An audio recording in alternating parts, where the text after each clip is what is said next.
Hey, it's Eagle Runner Bill here. Well, I got this Ford 2000 tractor. I don't know nothing about it, but I decided today might be a good day to check the transmission fluid.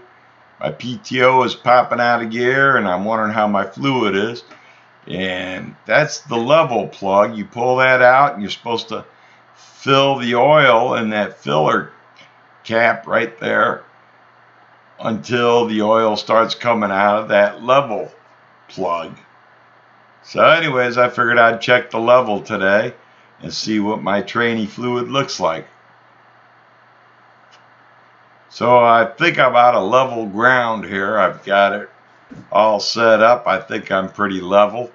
So let me go ahead and pull that plug out and see if I need to service my transmission fluid for a manual Ford 2000 tractor. And I pull the level plug out, and what do I get? Fluid just comes running out of there like crazy, and it doesn't even look like transmission fluid. It looks like mud.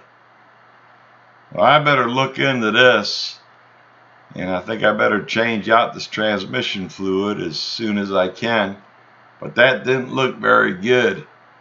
So I guess I'll be making a video on changing out my transmission fluid. Look at that fluid. It looks horrible. Hope you enjoyed the video and thanks for watching.